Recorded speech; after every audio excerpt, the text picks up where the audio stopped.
আসসালামু আলাইকুম সুপ্রিয় শিক্ষার্থীবৃন্দ, কি অবস্থা তোমাদের? আশা করি তোমরা সবাই অনেক ভালো আছো। তো আজকের এই ভিডিওতে তোমাদের সাথে ডিসকাস করব বেগম রোকেয়া বিশ্ববিদ্যালয়ে এবছর কত পর্যন্ত মেরিট যাবে এবং কত পর্যন্ত মেরিট থাকলে শিক্ষার্থীরা নিশ্চিতভাবে একটি সাবজেক্ট পাবে এবং কত মেরিটে থাকলে বেগম রোকেয়া বিশ্ববিদ্যালয়ে শিক্ষার্থীরা চান্স পাবে না এবং কি কি ভুলের কারণে শিক্ষার্থীরা বেগম রোকেয়া বিশ্ববিদ্যালয়ে চান্স পাবে না, এই নিয়ে আজকে বিস্তারিত আলোচনা করব। তো তোমরা যারা ভিডিওটি দেখছো তোমাদের অনুরোধ তোমরা প্রথম থেকে শেষ পর্যন্ত ভিডিওটি দেখবে। আমি তোমাদের সাথে যুক্ত আছি হৃদয় মণ্ডল, বর্তমানে পড়াশোনা করছি রাজশাহী বিশ্ববিদ্যালয়ে। তো চলো কথা না বাড়িয়ে ভিডিওটি শুরু করা যাক। শুরুতেই আমাদের যে বিষয়টি বিবেচনা করতে হবে সে বিষয়টি হলো বেগম রোকেয়া বিশ্ববিদ্যালয়ে 3টি বিভাগে মোট কতটি আসন সংখ্যা রয়েছে এবং এই আসনের বিপরীতে কত পর্যন্ত এবছর মেরিট যাবে। তো এখানে আমাদের স্বাভাবিকতই গত বছরের সাথে বা তার আগের বছরের সাথে যদি আমরা মিল করি তাহলে বিষয়টি হবে না। কেন হবে না? কারণ বিগত বছরগুলোতে গুচ্ছতে টপ টপ ইউনিভার্সিটি ছিল, যেগুলো এবার গুচ্ছ থেকে বেরিয়ে গেছে। তো এখন গুচ্ছের মধ্যে টপ ইউনিভার্সিটির মধ্যে বেগম রোকেয়া বিশ্ববিদ্যালয়, ইসলামী বিশ্ববিদ্যালয় অন্যতম।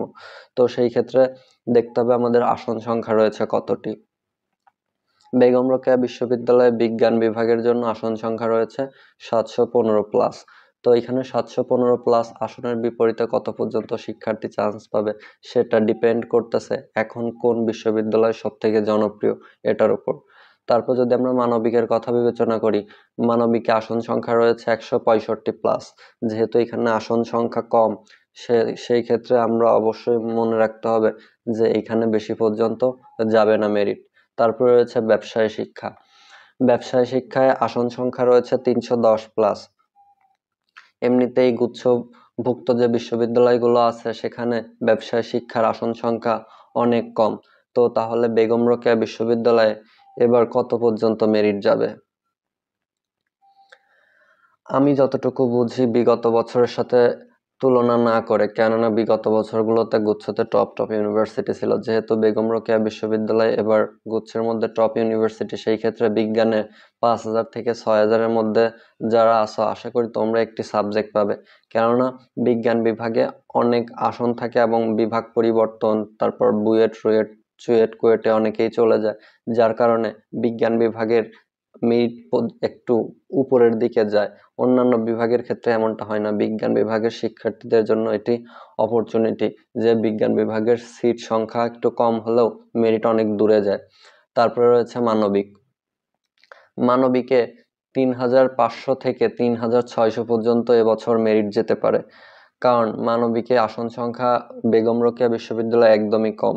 তারপরও বেগম রোকেয়া বিশ্ববিদ্যালয় গুচ্ছের মধ্যে একটি টপ ইউনিভার্সিটি।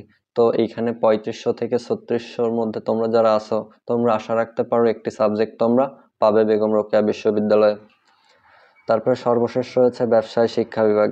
এখানে 2500 থেকে 3000 পর্যন্ত মেরিট যেতে পারে, যেহেতু গুচ্ছের মধ্যে টপ ইউনিভার্সিটি বেগম রোকেয়া বিশ্ববিদ্যালয়, সেই ক্ষেত্রে তোমাদের এখানে মেরিট বেশি দূরে যাবে না এবং গুচ্ছতে ব্যবসায় শিক্ষার জন্য আসন সংখ্যা একদমই সীমিত।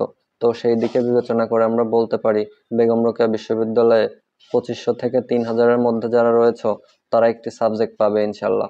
আর এইবার আসি তোমরা কারা চান্স পাবে না বেগম রোকেয়া বিশ্ববিদ্যালয়ে।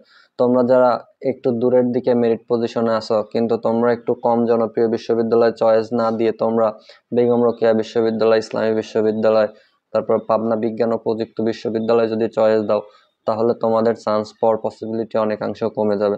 কেননা গুচ্ছের মধ্যে টপ ইউনিভার্সিটি এগুলো, অবশ্যই যাদের পজিশন আগে তারাই এখানে আগে চান্স পাবে, তারপর হচ্ছে তোমার সিরিয়াল। তো আশা করি তোমাদের সম্পূর্ণ বিষয়টি বোঝাতে পেরেছি। দেখা হবে নতুন কোনো ভিডিওতে, ততক্ষণ পর্যন্ত সবাই ভালো থাকো, সুস্থ থাকো, আল্লাহ হাফেজ।